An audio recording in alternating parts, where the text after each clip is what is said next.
ॐ जननीं शारदां देवीं रामकृष्णं जगद्गुरुं पादपद्मे तयो श्रुत्वा प्रणमामि मुहुर्मुहुः.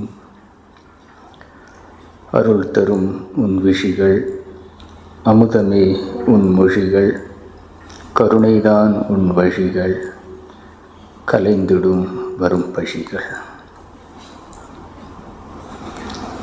ஜெயராமகிருஷ்ண, எல்லாருக்கும் நமஸ்காரம்.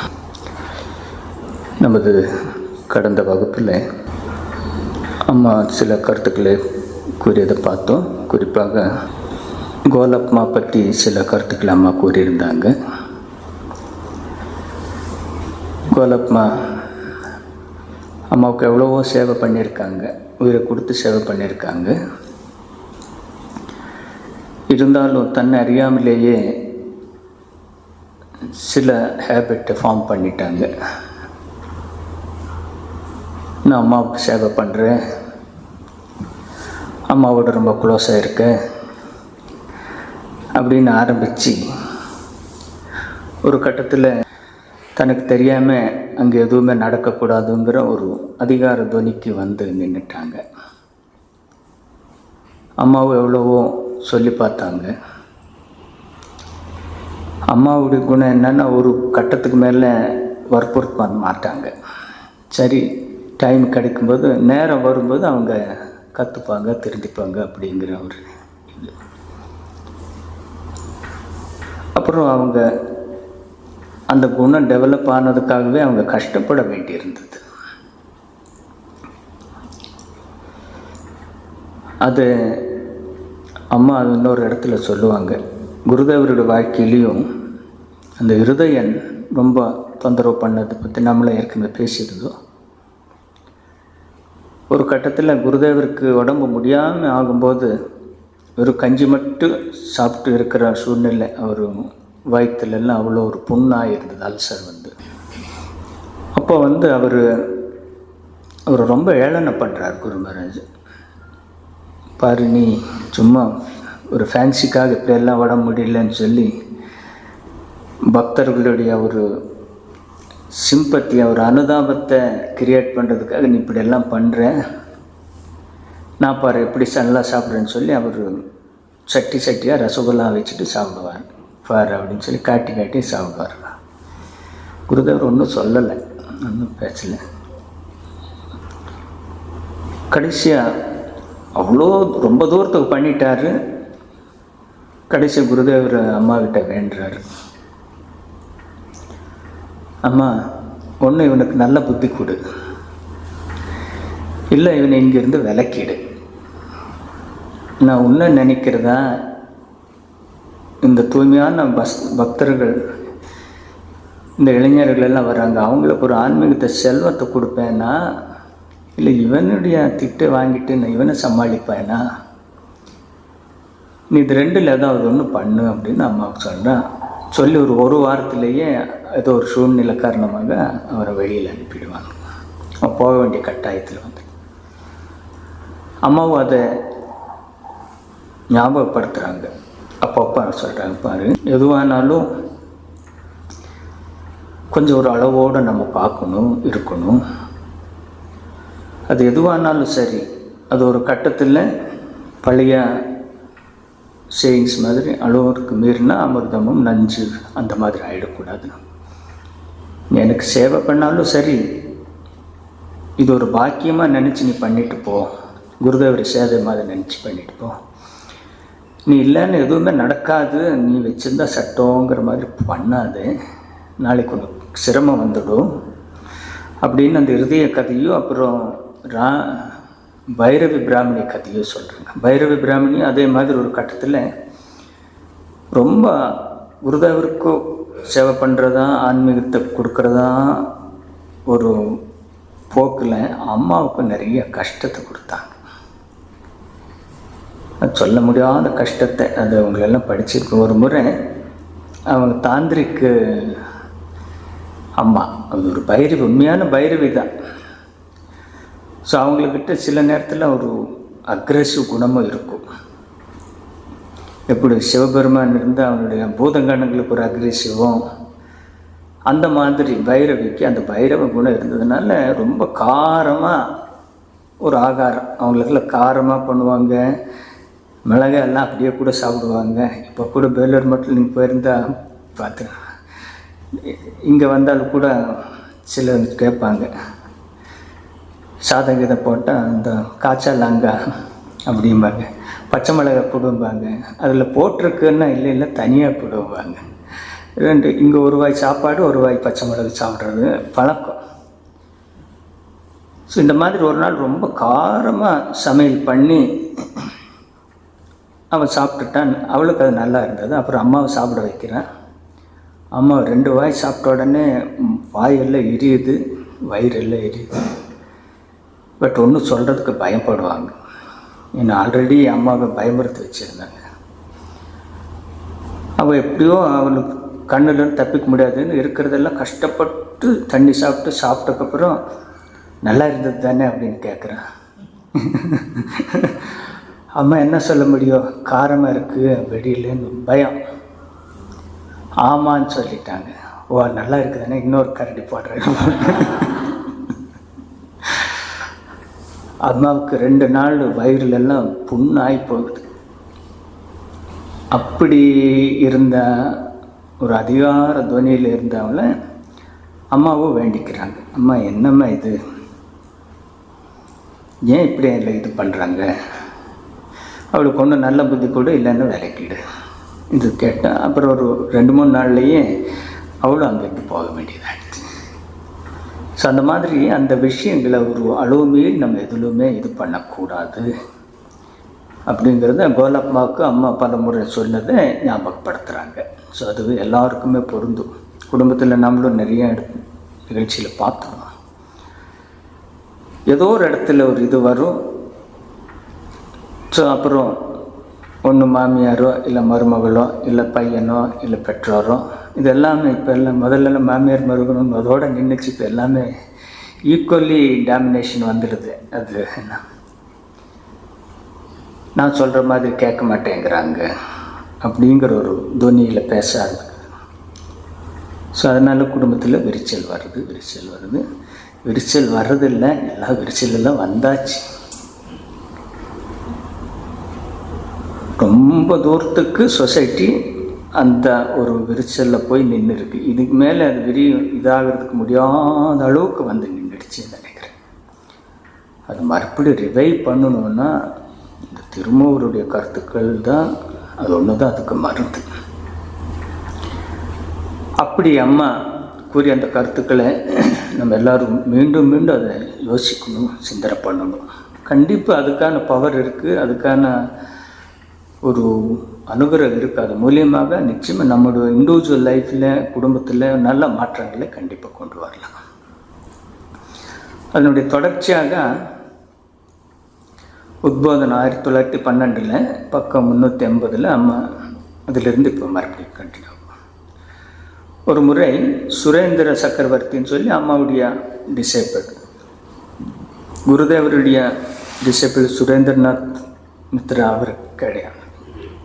சுரேந்திர சக்கரவர்த்தி முதல் முறையாக கல்யாணம் ஆனதுக்கப்புறம் தன்னோட மனைவியை கூட்டிகிட்டு வர்றாரு. அவங்க கொஞ்ச நேரம் பேசிட்டு போகிறாங்க. ஒரு கொஞ்ச நாள் கழித்து அவன் தனியாக வர்றான். தனியாக வந்துட்டு அம்மாக்கிட்ட பேசிட்டு அம்மாக்கிட்ட கேட்குறேன், அம்மா நீ அன்னைக்கு அவளை பார்த்தியே, அவள் எப்படி இருக்கா, அவள் எப்படின்னு. நல்ல பொண்ணு தானப்பா அப்படின்னு. எனக்கு என்னமோ அவளை பிடிக்கல அப்படிங்கிறான்.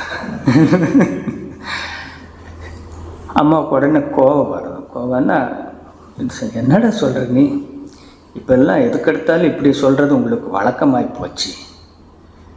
சின்ன இதனாலும் பிடிக்கல, அது வேண்டாம் இது வேண்டாம் அப்படிலாம் இருந்தால் எப்படிறா அப்படின்னு அம்மா கொஞ்சம் புத்தி சொல்லி அனுப்புகிறாங்க. அதுக்கப்புறம் அவங்ககிட்ட சொல்லுவாங்க, இந்த பாரு உங்களுக்கெல்லாம் இந்த ஜென்மத்தான் கடைசி ஜென்மம், நல்லா அமைதியாக இருந்துட்டு போங்கோ அப்படிங்கிறாங்க. அப்போ அவர் கேட்குறாரு, ஆமாம் அப்படியே எங்களுக்கெல்லாம் கடைசி ஜென்மமா? ஆமாம் உங்களுக்கு கடைசி ஜென்மம். பல பேருக்கு குருதேவர் யாரெல்லாம் குருதேவரை பார்த்துருக்கவங்களோ ஆசீர்வாதம் பெற்றிருக்கவங்களோ அவங்களுக்கெல்லாம் கடைசி ஜென்மம்.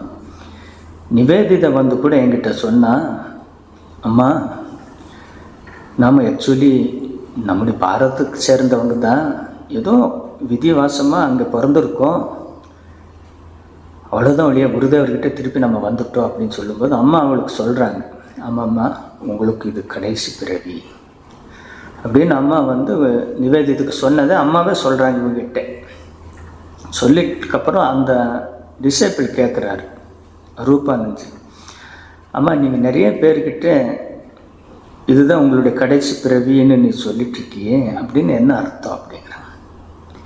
இப்போ அம்மா சொல்கிறாங்க, கடைசி பிறவின்னா இனிமேல் அவங்களுடைய வாழ்க்கையில் எல்லாமே முடிவுக்கு வந்துடுது, அவங்க திருப்பி இங்கே பிறந்தோ பிறப்போ இருப்போ அவங்களுக்கு கிடையாது, அவங்களுக்கு எல்லாமே முக்தி கிடைச்சிடும் அப்படிங்கிறாங்க. அப்போ டிசைபிள் கேட்குறாரு, ஆனால் நீ நிறைய பேருக்கு சொல்கிறது நான் பார்த்துருக்கேன், ஆனால் அவங்களும் குடும்ப குட்டி ஆசை பாசம்னு சொல்லி அப்படி தானே இருக்காங்க, அவங்களுக்கும் கடைசி பிறவியா, ஆசையில் ஒழிஞ்சாதானே கடைசி பிறவி அப்படின்னு. அதுக்கு அம்மா பதில் சொல்கிறாங்க, ஆமாப்பா அது உண்மைதான், எப்படி இருந்தாலும் சரி குருதேவரை நம்ம மனசார நினச்சிக்கொண்டு அவங்க கடைசி நேரத்தில் அவரோட சிந்தனையிலே இருந்தால் அவங்களுடைய ஆசைகள் எல்லாத்தையும் நீக்கிடுவார், அதுவே அப்போ கடைசி பிரிவு ஆகிடும். அப்போ அதோடு அவனுக்கு கன்வின்ஸுக்காவது ஒரு மனசுக்கு நிம்மதி. அதே போல் அவர்கள் இப்போ இன்னொரு நியூஸு கொண்டு வராங்க, காசியில் அம்மாவுடைய ஒரு சீடர் இறந்து போனார் அப்படிங்கிற ஒரு அம்மாக்கிட்ட தீட்சை வாங்கினவர். அம்மா சொல்கிறாங்க, ஆஹா ரொம்ப சந்தோஷம், எங்கேயோ அங்கே இங்கே இறந்து போகிறதுக்கு விட காசி மாநகரில் இறந்து போகிறாரு, எவ்வளோ புண்ணியம், முக்தி கிடைச்சிருக்கும் அப்படிங்கிறாங்க. ஸோ அம்மா இதெல்லாத்தையும் அந்த கடைசி பிறவின்னு சொல்கிறவங்களுக்கு இதெல்லாத்தையும் சொல்கிறாங்க. யாருக்கு ஈவன் ஆசை இருந்தாலும் அந்த மரண வேளையில் அம்மாவே சொன்னாங்க, ஆம் ஒருவேளை மரண வேளையில் கூட மனம் ஆசைகள் அற்றதாகி விடலாம் அப்படின்னு அம்மாவுடைய வார்த்தை. ஸோ அதனால் நம்ம எல்லோரும் நம்பிக்கையோடு இருப்போம், அம்மாவை வேண்டியிருக்கோம், அம்மாவை சிந்தனை பண்ணியிருக்கோம், அம்மா காரியத்தில் இருந்திருக்கோம். இப்போ இத்தனை பந்தங்களிலெல்லாம் மாட்டிகிட்ருக்காங்க, நமக்கு எங்கே அப்படிங்க நினைக்க வேண்டாம், அம்மா நினச்சா எல்லாம் பண்ணி கொடுத்துடுவாங்க, அவங்கள அனுகிரகம் இருந்தால் அது நடக்காது என்ன, அதை அம்மா அஷ்யூர் பண்ணுறாங்க. அப்புறம் நம்ம போன வாட்டி பார்த்தோம், அம்மா குருதேவர் பலரை என்னுடையவர்கள் என்று கூறுகிறார்கள் அப்படின்னு என்னாங்க.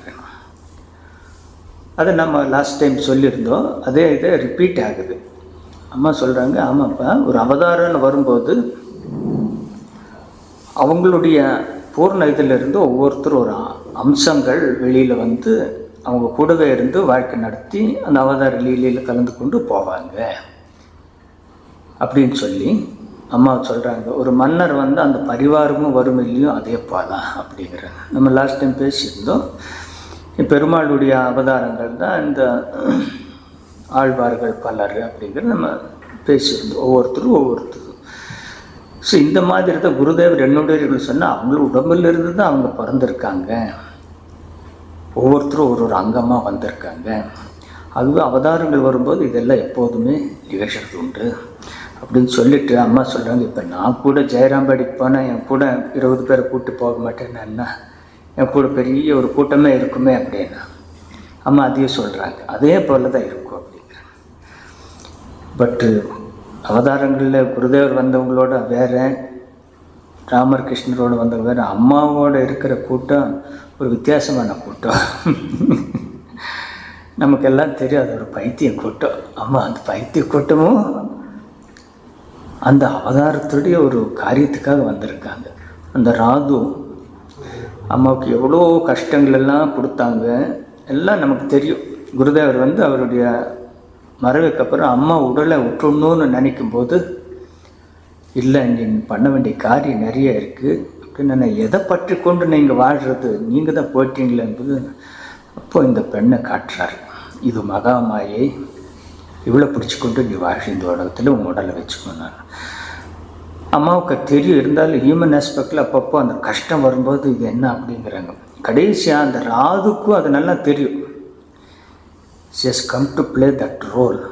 கடைசியாக அவர் 40 வருஷம் ஆகுது அம்மா மறைஞ்சக்கப்புறம். அந்த பொண்ணுக்கு ஆகும்போது அவளை அங்கேருந்து காசிக்கு கொண்டு போய் விட்டுடலாம், அங்கேயும் எங்கேயும் நம்ம மடத்துலேயும் அங்கெங்கேயும் இருந்துட்டு போகட்டும், இனி ஜெயராம்பேட்டையில் வேண்டான்னு சொல்லும்போது பிளான் பண்ணுறாங்க.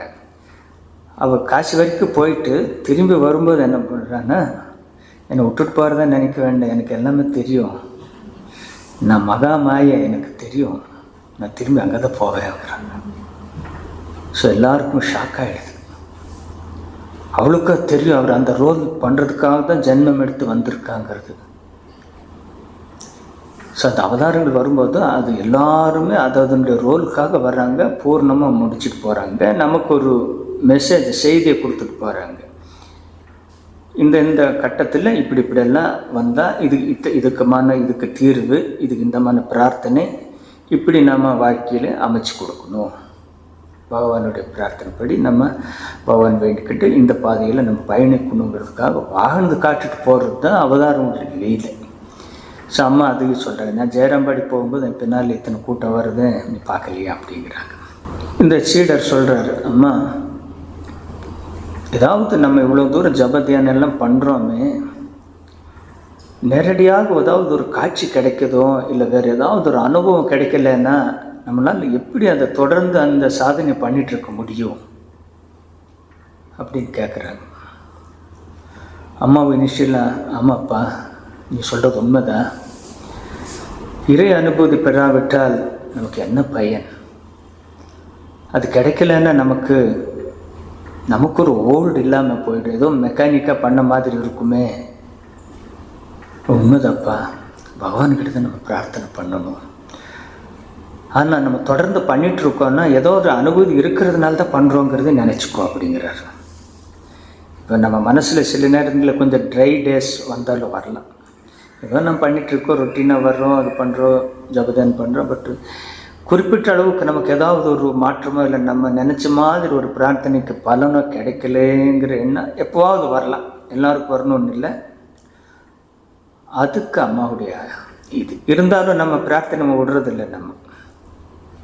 நம்ம தொடர்ந்து சாயந்தரம்னா ஆரத்தி பண்ணுறோம், வீட்டில் என்ன நைவேத்தியம் பண்ணுறோம், ஒன்றும் இல்லைன்னா 2 பொரிக்கடலையாவது வச்சு வேண்டிக்கிறோம். நம்ம இப்படி பண்ணாமல் இருக்க முடியாது. எனக்கு ஒன்றும் பெரிய அளவில் அனுபூதி ஏற்படலை, நான் வேண்டியது ஒன்றும் நிறைவேறலை, நான் ஒன்று பார்க்க மாட்டேன்னு சொல்லி நம்ம மூடி வச்சுட்டு நம்ம இருக்க மாட்டோம். அப்படியே தான் பண்ண முடியுமா? இம்பாசிபிள். ஏன்னா அது பண்ண முடியாது. என்ன நாம் ஒரு பார்ட்ட கடவுள் நம்முடைய வாழ்க்கையில் ஒரு அங்கம். அந்த நேரம் வந்தால் நம்மளை அறியாமலேயே நம்ம அதுக்கு போயிடுவோம். இதுதான் மனிதனுடைய இயல்பு. ஏன்னா இயல்பாகவே மனிதன் தெய்வீகம் நிறைந்தவனுங்கிறது குருமரர் சொன்ன வார்த்தை, சாமி சொன்ன வார்த்தை. அதனால் நம்முடைய விருப்பத்துக்கு மீறி மாறாக கூட நம்ம பண்ண மாட்டேன்னாலும் கூட அது பண்ணிடுவோம். அப்படின்னு என்ன, அது ஏதோ ஒரு அனுகிரகம் இருக்கிறதுனால தான் அதை பண்ண முடியுதுங்கிறது அம்மா சொல்கிறாங்க. அப்புறம் குருதேவர்கிட்ட இவங்க கேட்குறாங்க. ஒரு முறை குருதேவர் நான் வட திசையில் ஒரு இடத்துல 100 வருஷம் கழித்து நான் ஜென்மம் எடுத்து வரவே அப்படின்னு சொல்லுவார். அப்போ அம்மா அவங்க அங்கே இருப்பாங்க, தட்சிணேஸ்வரத்தில் ரூமில் இருப்பாங்க. லக்ஷ்மி இருப்பாங்க, குருதேவர் அந்த உறவினர் பெண் இருப்பாள். அம்மா சொல்கிறாங்க, ஐயோ நான் இனிமேல் வரமாட்டேன் அப்படின்னா. என்ன அப்போ அந்த லக்ஷ்மி சொல்கிற, நானும் வரமாட்டேன். அவன் இன்னும் ஃபர்தராக சொல்ல, என்ன பாரு, என்னை துண்டு துண்டாக வெட்டினால் கூட நான் திரும்பி வரவே மாட்டேன், எனக்கு ஜென்மமே வேண்டாம் அப்படின்னு அந்த லக்ஷ்மி சொல்கிறா. குருதேவர் அப்படியே சிரிச்சுக்கொண்டு, அப்படியா வராமல் எங்கே போயிடுவீங்க, என்ன வராமல் எங்கே போவீர்கள், பச்சை பாசி உள்ளது, அது ஒரு பக்கத்தில் இழுத்தால் போதும் எல்லாம் சேர்ந்து வந்துவிடும் அப்படிங்கிறாங்க. பாசி சென்னையில் எல்லாம் பாசி எல்லாம் கடலில் இல்லை குளத்துலலாம் இருக்கும், ஒரு ஓரமாக இழுத்துட்டு அது எல்லாமே சேர்ந்து வந்துடுங்கிறாங்க. அந்த ஆகாய தாமரை நம்ம பச்சை பாசி பண்ணலாம். அது மாதிரி நான் உங்களை ஒரு கார்னர்லேருந்து இழுத்துட்டு நீங்கள் எல்லாம் வந்து தான் தீரணும், நான் வரும்போது நீங்கள் எல்லாம் வந்து தான் தீரணும் அப்படிங்கிற ஒரு பதில் கொடுக்குறாங்க. குருதேவர் அதான் சொல்கிறாங்க, பிற்காலத்தில் வரும்போது அதனுடைய தாக்கம் இன்னும் ரொம்ப இதாக இருக்கும். அப்போ எல்லாமே ஒரு ஆன்மீக சார்ந்த ஒரு லெவலுக்கு வந்துடுவாங்க அப்படிங்கிறாங்க. ஏன்னா நம்முடைய பழைய காலத்தில் ரிஷிகள் பேரிலாகட்டும் மற்ற பழைய காலத்தில் அவ்வளோ ஒரு ஆன்மீக செல்வத்தில் இருந்தவங்க. பொருட்செல்வமும் கூட அருட்செல்வமும் அவ்வளோ இருந்திருக்கு. கோயில்களெல்லாம் அவ்வளோ நல்லா இருந்திருக்கு, பக்தி அவ்வளோ நல்லா இருந்திருக்கு. இன்றைக்கி நம்ம பார்த்த சாதாரணமாக தமிழ்நாட்டில் இருக்கிற கோயில்கள், பல கோயில்களில் ராஜாக்கள் எல்லாமே கோயிலுக்கு தான் எழுதி வச்சுட்டு போகிறாங்க. ஒவ்வொரு கோயிலுக்கும், தஞ்சாவூர் கோயிலில் நான் கோயிலுக்கு சொத்தெல்லாம் கோயில் கழித்து கோயில் மூலியமாக அந்த நிர்வாகம் அந்த கிராமத்துக்கு பண்ணணும். பத்மநாபன் சுவாமி கோயிலுக்கு அந்த மார்தாண்டவர்மன் கோடிக்கணக்கான இதை கொண்டு அவங்களுக்கு கொடுத்துருக்காங்க. ஒவ்வொரு இடத்துலையும் கபாலி கோயிலுக்கு எவ்வளோ லேண்ட் எவ்வளோ இருக்குது, பார்த்தசாரி கோயிலுக்கு ஒவ்வொரு இடத்துலையும் அந்த அளவுக்கு ஒரு செல்வங்களை கொடுத்துருக்காங்க. எதுக்குன்னா அந்த ஆன்மீகம் மிக உயர்ந்த அளவில் பண்ணணுங்கிறதுக்காக. ஆன்மீகத்தில் அது எப்போதுமே சிறந்து விளங்கணும். ஆன்மீகத்துக்கு எந்த ஒரு தொய்வு வந்துடக்கூடாதுங்கிறதுக்காக செல்வங்களை அந்த கோயிலுக்கு கொடுத்து கோயில் மூலியமாக காரியங்களை நடக்கணுங்கிறதுக்காக. ஸோ அப்பேற்பட்ட ஒரு சூழ்நிலை பாரதத்தில் இருந்தது. நடுவில் இந்த ஆங்கில ஆட்சி, முகலாய ஆட்சி இவங்களுடைய தாக்கத்தால் செல்வங்களும் குறைஞ்சது, கோயில்கள் சூறையாடப்பட்டன, ஆன்மீகத்துக்கு ஒரு பெரிய அதிர்ச்சி கிடைத்தது. எல்லாருக்கும் தெரியும் இந்தியாவில் எத்தனை கோயில்களில் எவ்வளோ சூறையாடி எல்லாம் செல்வத்தை கொண்டு போயிருக்காங்க. பில்லியன்ஸ் அண்ட் பில்லியன்ஸ் ஆஃப் இதை எடுத்துகிட்டு போயிருக்காங்க. நினச்சி கூட பார்க்க இன்றைக்கி நம்ம கஷ்டப்பட்டு உழைச்சி மேலே வந்துட்டுருக்கோம். ஆனால் அப்படிப்பட்டு திருடி கொண்டு போனவங்க யாருமே நிம்மதியாக இருந்தது கிடையாது, இருக்கவும் முடியாது. நம்ம நல்ல ஞாபகம். யார் இங்கேருந்து கொள்ளடிச்சு போனாங்களோ அவங்க திருப்பி கொடுத்து பிச்சை எடுத்து தான் சாப்பிட போகிறாங்க. இதுதான் உலக நியதி. அந்த அளவுக்கு இருந்த சூழ்நிலை மாறி கஷ்டப்பட்டதுனால குருதேவர் சொல்கிறாரு, அடுத்த முறை நான் ஜென்மம் எடுத்து வரும்போது அங்கே பெரிய அளவில் ஆன்மீக உயர்ந்தோங்கி இருக்கும், அப்போது நான் வர சொல்லும்போது நீங்கள் எல்லாம் வருவீங்க அப்படிங்கிற சொல்கிறாங்க. அடுத்தது ஒரு பக்தர் கடிதம் எழுதுகிறாரு. அம்மா, நீங்கள் ஜெயராம்பட் பக்கத்துலேருந்து கொஞ்சம் தள்ளி அவங்களுடைய வீடு. அம்மா, உங்களை பார்த்து ரொம்ப நாள் ஆச்சு, நீங்கள் எப்போது ஜெயராம்பாடிக்கு வருவீங்கன்னு தெரிஞ்சுக்கலாமா? அவங்கள அங்கே தரிசனம் பண்ணுறேன் அப்படிங்கிறாங்க. அப்போது அதுக்கு இந்த ரூபானந்தர் அம்மாக்கிட்ட கேட்குறாம்மா, இந்த ஜெகதாத்திரி பூஜை டைமில், கார்த்திகை மாதத்தில் ஜெகதாத்திரி பூஜை டைமத்தில் நீங்கள் வழக்கமாக போகிறது உண்டு. அந்த நேரத்தில் அம்மா நான் அங்கே வர்றேன் பாருன்னு எழுதட்டுமா அப்படின்னு இவர் கேட்குறாரு. அம்மா சொல்கிற உடனே வேண்டாம் அப்படியெல்லாம் எழுத வேண்டாம், அதெல்லாம் எப்படி நிச்சயமாக சொல்ல முடியும், நான் எப்போது எங்கே இருக்கேன்னு தெரியலையே, நம்ம கையில் ஏதாவது இருக்கா, என்ன வேணாலும் ஆகலாமேன்னு அம்மா கொஞ்சம் அப்படியே அதுக்கு என்கரேஜ் பண்ணலை. அம்மாவுக்கு அப்போ கொஞ்சம் உடம்பு கொஞ்சம் சரியில்லாமல் இருந்தது. உடனே அவர் சொல்கிறாரு, என்னம்மா அப்படி சொல்கிறீங்க, நீங்களே இப்படி சொல்லிட்டா நம்ம என்ன பண்ணுறது, நீங்கள் உயிரோடு இருக்கிறதுனால தான், நீங்கள் இவ்வளோலாம் பண்ணுறதுனால தான் எங்களுக்கெல்லாம் ஒரு ஆதாரமாக நீங்கள் இருக்கீங்க, எங்களுக்கு ஒரு ஆறுதல் கிடைக்குது, நீங்களே இப்படி சொல்லிட்டா நம்ம எங்கே போவீங்க அம்மா? ஆமாம், மறுபடியும் உடனே சேஞ்ச் ஆகி, ஆமாப்பா உண்மை தான், நீங்கள் எத்தனையோ பேர் இவ்வளோ என்னை நேசிக்கிறீங்க, என்னை சார்ந்து இருக்கீங்க,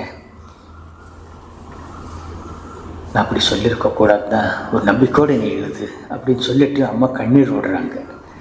நீ எழுதப்பா பரவாயில்ல அப்படின்னு கண்ணீர் விடுறாங்க. கண்ணீர் விட்டு அவர் ஆசீர்வாதம் பண்ண, மகனே உன்னை ஆசீர்வாதிக்கிறேன், நன்றாக இரு, உனக்கு பக்தி உண்டாகட்டும், மன அமைதி உண்டாகட்டும், மன அமைதியே முக்கியம், மன அமைதியே முக்கியம்னு அம்மா ஓன் வேர்ட்ஸ் சொல்கிறாங்க. அந்த கேட்ட கேள்விக்கு அம்மா முதல்ல அப்படி பதில் சொல்லி கடைசி மனம் உருகி போய், நல்லதப்பா, உனக்கு மன அமைதி கிடைக்கட்டும், உனக்கு மன அமைதி கிடைக்கட்டும் சொல்லி ஆசீர்வாதம் பண்ணுறாங்க. ஸோ இதெல்லாம் அந்த கேஷுவல் டாக்லேயே அம்மா எவ்வளவோ தன்னுடைய இதை எக்ஸ்ப்ரெஸ் பண்ணி கொடுத்துருக்காங்க.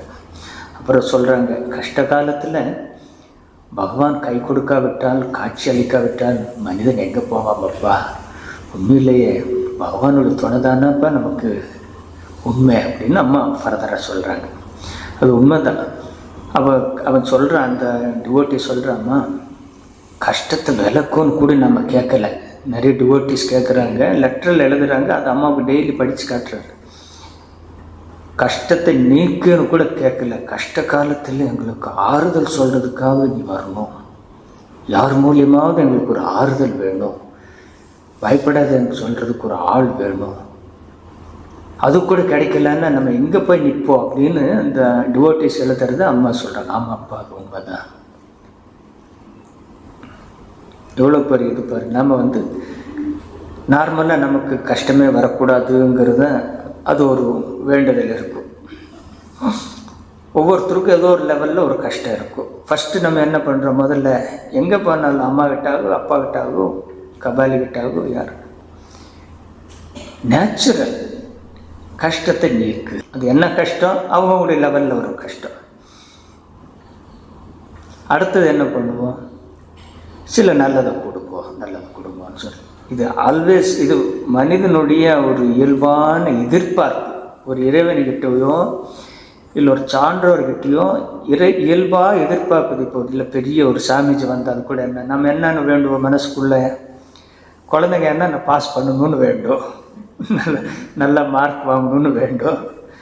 நாம் என்ன வேண்டுவோம், வீட்டில் 2 பெண்ணுகள் இருந்தால் கல்யாண வயசில் குழந்தை கல்யாணம் ஆகணும்னு வேண்டுவோம், நல்ல குழந்தை பிறக்கணும்னு வேண்டுவோம், வீட்டில் பிரச்சனை இருந்தால் அது பிரச்சனை நீங்கணும்னு வேண்டுவோம். ஒவ்வொருத்தருக்கும் ஒரு இது குடும்பம்னா அது அதுக்கு தகுந்த மாதிரி. உடல் நோய் இருந்தால் என்ன பண்ணுவாங்க, பகவானே உன்னை ஃப்ரீயாக முதல்லலாம் மடத்துக்கு அடிக்கடி போயிட்டு இருந்தால் இப்போல்லாம் போக முடியல, சிரமம் இருக்கு, உடம்பு முடியல, உன்னை தரிசிக்கிறதுக்கு எனக்கு வாய்ப்பு தரமாட்டியான்னு நம்ம வேண்டுறோம். இதெல்லாம் நியாயமான கோரிக்கைகள். சில நேரத்தில் முதல்ல கிட்ட தான் இருந்தேன், இப்போ என்னை தூக்கி எங்கேயோ வச்சுட்டேன். முதல்ல டெய்லி நித்தம் உன்னை வேண்டிக்கிட்டு போகிறேன். அது யாரோ ஒருத்தர் நமக்கு தெரிஞ்ச இந்த கொட்டிவாக்கத்தில் ஒரு வீடு. ஸோ அந்த பாட்டி சொல்லுவாங்க, டெய்லி வந்துட்டு இருந்த பக்கத்தில் தான் வீடு இருந்தது, எங்கேயோ போச்சு, 1.5 மணி நேரம் ட்ராவல் பண்ணி வரவே முடியல, குருமாரை எப்போ தான் மறுபடியும் கூப்பிடுறாருன்னு. நான் சொன்னேன், அங்கே வீடு வாங்கினது யார், நான் தான் வாங்கினேன். நீ தான் விரும்பி போயிருக்க, இப்போ மறுபடியும் குருதேவர் திருவண்ணா நீ வேண்டு, அது தகுந்த மாதிரி கொடுப்பாரு. நம்ம வேண்டுற மாதிரி தானே இருக்கு. நம்ம சில வசதிகளுக்காக, படிப்புக்காக, அதுக்காக, சில இதுக்காக நம்ம கொஞ்சம் தூரம் போயிருக்கலாம். பட் மனசு ஏங்குது இல்லையா, இவரை பார்க்கணும், இங்கே வரணும், இதுக்கெல்லாம் பார்க்கணும். அதில் தப்பு கிடையாது. நம்ம கோரிக்கை வச்சுட்டு போவோம், அவர் எப்போ தராரோ கொடுக்கட்டும். ஸோ அது வேணுங்கிறாங்க அம்மா. ஸோ இந்த இதெல்லாம் இருக்கும்போது அந்த கடவுள் அந்த கஷ்ட காலத்தில் காட்சி அளிக்காவிட்டால் நம்ம எதை தாங்கி நிற்கிறோம், ஆகவே கடவுளுடைய காட்சிக்காகவும் அவருடைய ஆறுதலுக்காகவும் நம்ம பிரார்த்தனை பண்ணணுங்கிறாங்க. அப்புறம் சொல்கிறாங்க, அந்த பல்ராம் போஸ் குருதேவனுடைய சீடர் ரொம்ப பக்திமாக இருந்தாங்க. அவனுடைய பேரன் இறந்து போயிட்டா, அதனுடைய அம்மா அப்பா அவங்க அம்மா கிட்ட ரொம்ப அழுகுறாங்க. அம்மா அதை ரெஃபர் பண்ணப்பார், சின்ன பையன் பேரை ஏதோ ஒரு காரணத்தால் இறந்து போயிட்டா, பட் இங்கே ஆறுதல் பெற்றுக்கொண்டு போகிறாங்க, இதுக்காக தான் அவங்க வர்றாங்க, ஒரு ஆறுதலுக்காக தான் அவங்க வர்றாங்க, அதில் என்னப்பா தப்பு, பகவான் நினச்சிட்டு இருக்கும்போது அந்த ஆறுதல் ஏதோ ஒரு ரூபத்தில் நமக்கு கிடைச்சிடும் அப்படிங்கிறாங்க. அப்புறம் குருதேவருடைய நோயை பற்றி அம்மா சொல்கிறாங்க. தமது நோயை பற்றி குருதேவர் சொல்லுவாங்க, இந்த உலகத்தில் இருக்கிற மக்களுடைய பல கஷ்டங்களை தானே அனுபவித்து முடிச்சுட்டு, அந்த அளவுக்கு கஷ்டத்தை, உலகத்தினுடைய கஷ்டத்தை, உலக மக்களுடைய கஷ்டத்தை தன்னுடைய சரீரத்தின் மூலமாக அவர் அனுபவித்து கஷ்டப்பட்டிருக்கேன், நீங்கள் எல்லாம் நல்லா இருக்கணும்னு குருதேவர் சொல்லியிருக்கிறார். எவ்வளோ கஷ்டப்பட்டிருப்பார் அவதார், அவருடைய வார்த்தையாலே அப்படி சொல்லியிருக்கிறார். நானே எல்லா கஷ்டத்தையும் சுமந்து யாரும் கஷ்டப்பட வேண்டாம், உலக மக்கள் அனைவருக்காகவும் நான் துயரங்களை சுமக்கிறேன் என்று குருதேவர் கூறினார். அம்மா கிட்ட அப்படி சொல்லியிருக்கிறார். குருதேவர் கிட்டத்தட்ட ஒரு 12 வருஷம் ஒரு நாள் தூங்கலை. அந்த சாதனை பீரியடில் கண்ணை எப்போதுமே திறந்து இருக்குமாம்மா. அவர் காளிகிட்ட போயிட்டு கண்ணை மூடி மூடி பார்க்குறாராம்மா, கொஞ்சம் கண்ணை மூடி விடம்மா, கண்ணை மூடி விடம்மா அப்படின்னு கேட்குறாரு. என்ன தூக்கமே மறந்து போகுது. 12 வருஷம் ஒருத்தர் கண்ணை திறந்துட்டே ஓல் டே நைட் இருக்கிறாருன்னு அது என்ன, அது எவ்வளோ பெரிய கொடுமை.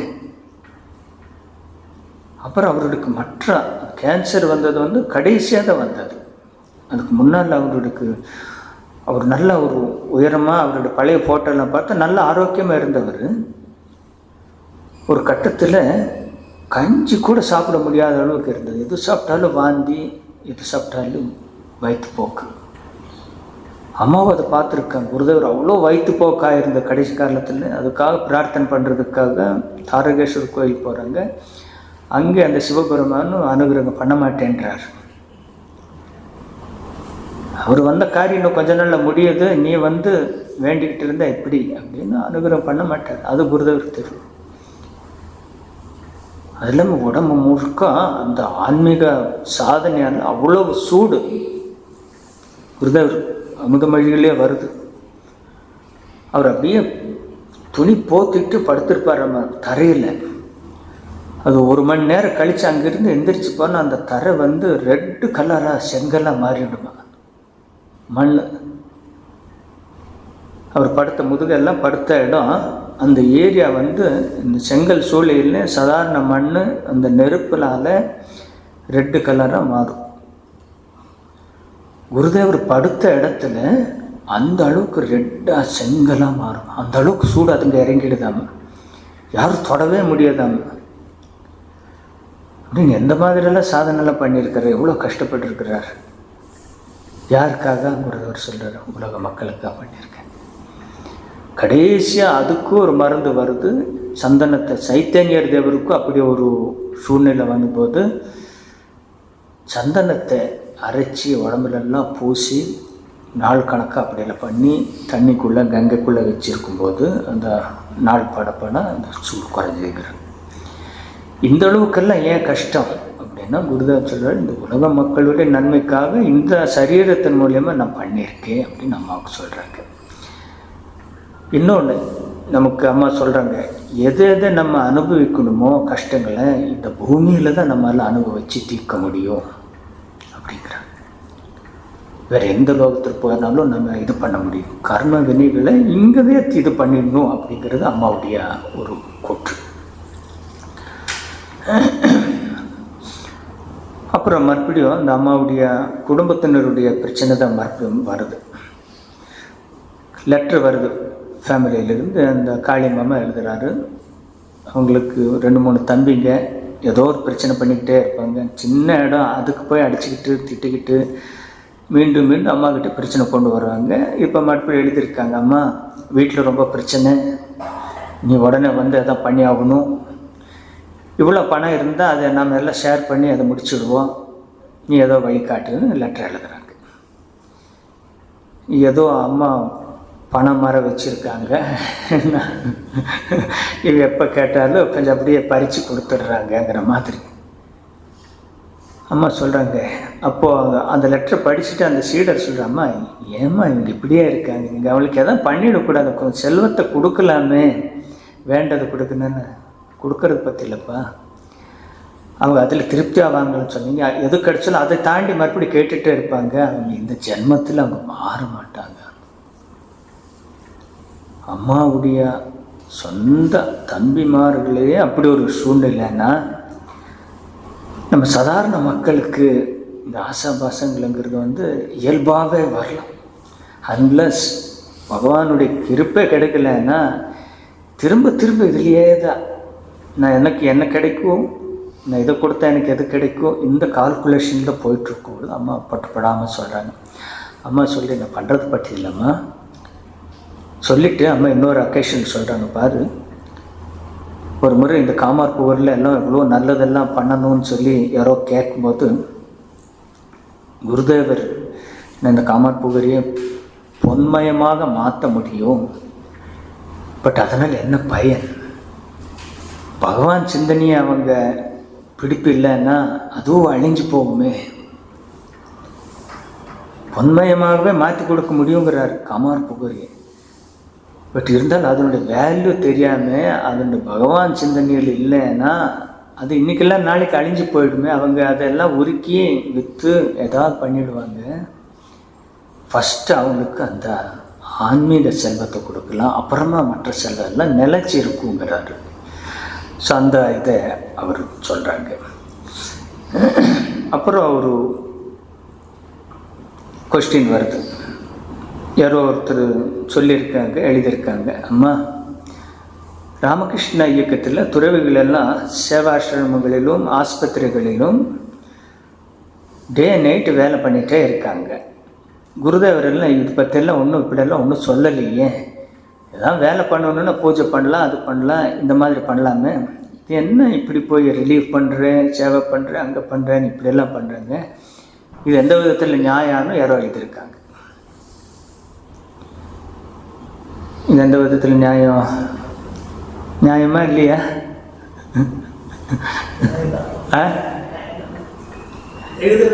இல்லை, அதான் அம்மா கிட்டே கொஸ்டின் கேட்குறேன். இப்போ யாராவது நம்மளை கேட்டால் நாம் என்ன சொல்லுவோம்? பட் அதெல்லாம் அவங்க எழுதியிருக்கிற ஃபுல்லாக என்ன இது, சாமிகானா மடத்தில் இருக்கணும், நீங்கள் பூஜை பண்ணணும், அப்படியே இருக்கணுங்கிறாங்க. இது என்ன சேவை பண்ணுறது, ஹாஸ்பிட்டல் கட்டுறது, டிஸ்பென்சரி கட்டுறது, ஸ்கூல் நடத்துறது, ரிலீவ் பண்ணுறது, சாப்பாடு கொண்டு போகிறது, இதெல்லாம் என்ன அப்படிங்கிறாங்க அம்மாவுடைய வார்த்தை. இது பொதுவான மக்கள் முன்னால் சாமிஜி இதெல்லாம் இன்ட்ரடியூஸ் பண்ணுற வரைக்கும் இப்படி தான் ஒரு எண்ணம் இருந்தது. சன்னியாசிகள் எண்ணம் அது அப்படி தான் இருக்கணுங்கிறது தப்பு இல்லை, அவங்களுடைய எதிர்பார்த்து. பட் சாமிஜி ஒரு ரேஷனல் அப்ரோச், ப்ராக்டிக்கலாக நமக்குன்னு ஒரு ஐடியல் கொடுத்துட்டு போயிருக்கிறார். ஆத்மனோ மோக்ஷார்த்தம் ஜகதி தாயாச்சான்னு சொல்லி நம்முடைய உயர்வுக்காகவும் மக்கள் நலனுக்காகவும் ரெண்டுமே கலந்து இருக்கணும்னு தான் சாமிஜி கொடுத்துருக்குறார்.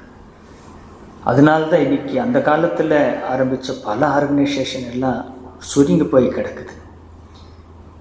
இன்றைக்கி போராடமெல்லாம் சாமிஜியோட கருத்து, குருத கருத்து வளர்றது காரணம் இந்த ஐடியல் தான். அப்போ அம்மா அதுக்கு ஸ்ட்ரைட்டாகவே பதில் சொல்கிறாங்க. அம்மா அவர்களின் பேச்சை கேட்காது, ஃபஸ்ட் திங். செகண்ட் வேலை செய்யாவிட்டால் இரவும் பகலும் அவர்கள் என்ன செய்வார்கள்? செகண்ட், எல்லாராலையும் ஜப தியானம் பண்ணிட முடியுமா 24 மணி நேரமும்? அந்த காலம் வேறு, ரிஷிகள் பீரியடில் வேறு. 24 மணி நேரமும் ஜப தியானம் செய்ய முடியுமா என்ன? குருதேவர் அப்படி இருந்தாலும் குருதேவர் பற்றி நீ சொன்னால் அவர் விஷயமே வேறு. அவருடைய உணவு இடம் எல்லாவற்றுக்கும் மதுர் பாபு ஏற்பாடு செய்திருந்தார். உங்கள் விஷயத்தில் நீங்கள் சேவை செய்வதால் தான் உங்களுக்கு எல்லாமே கிடைக்கிறது. அம்மாவுடைய வார்த்தையிலோன்னு வார்த்தை இல்லைன்னா நீங்கள் பிச்சை எடுத்து அங்கங்கே உங்களுக்காக மட்டுமே வாழ்ந்தானே அதுவும் சுருங்கி போயிடும், உங்கள் வாழ்க்கையும் சுருங்கி போயிடும், ஆரோக்கியமும் கெட்டு போகும், மக்களுக்கு எந்தவித லாபமும் இல்லை. அது இல்லாமல் இப்போல்லாம் யார் பிச்சை தர்றாங்க? அம்மா சொல்கிறாங்க. அந்த காலத்தில் பிச்சை கொடுக்குற நிறைய பேர் இருந்திருக்கு, இதெல்லாம் யார் தர்றாங்க? ரொம்ப ரேர். கிராமத்தில் கொஞ்சம் பேர் கொடுப்பா. சிட்டியில் அப்பார்ட்மெண்ட்டில் போய் எதை கேட்டேன்னு எதை திருட வந்துட்டாங்கன்னு நினச்சிடுறாங்க இல்லையா? அப்படி இருக்கும் பட்சத்தில் இது போல் பேசுவதெல்லாம் பொருட்படுத்தாது. குருதேவர் நடத்துவது போல்தான் எல்லாம் நடைபெறும். ராமகிருஷ்ண மடங்கள் இப்படி தான் செயல்படும். இது ஒத்து வராதவர்கள் விலகி விடுவார்கள். அம்மாவுடைய கிளியர் கேட்டகரிக்கில் எல்லாம் சொல்லிவிட்டேன். நீ சேவை பண்ணுறாங்க, அது பண்ணுறாங்க, அது பண்ணுறாங்க, நீ அதெல்லாம் குறை காணாத. இதெல்லாம் தேவை. இது எல்லாத்தையும் மனசில் வச்சு தான் குருதேவரும் நிறையனும் இது ஒரு சிஸ்டமேட்டிக்காக கொண்டு கொடுத்துருக்கோம். மக்கள் நலனும் முக்கியம், உங்களுடைய ஆன்மீக நலனும் முக்கியங்கிறதுக்காக தான் பண்ணியிருக்கிறாரு. இனிமேல் இப்படி தான் நடக்கும். இது முடியாதவர்கள் விலகி விடுவார்கள் அப்படிங்கிறாங்க. அவர் சொல்கிற அம்மா எவ்வளவோ இருந்தாலும் பகவானை நம்மளை பாதுகாக்கிறங்கிறாரு அப்படிங்கிற ஒரு தைரியம் நமக்கு வரமாட்டேங்குது. அவர் உண்மையில் பாதுகாக்கிறாரா அப்படின்னு மறுபடி கேட்குறாரு. அப்பா அம்மா சொல்கிறாங்க, என்னப்பா சொல்கிற, நான் உணர்வு இருக்கும் வரை ஆசைகள் இருந்துகிட்டே இருக்கும். ஆசைகள் இருக்கும்போது அந்த அகங்காரம் இருந்துகிட்ருக்கும். நீ எப்போ நீங்கள் சரணடைய முயற்சி செய்கிறீங்களோ அப்போ உங்களுக்கு வழி பிறக்கும்.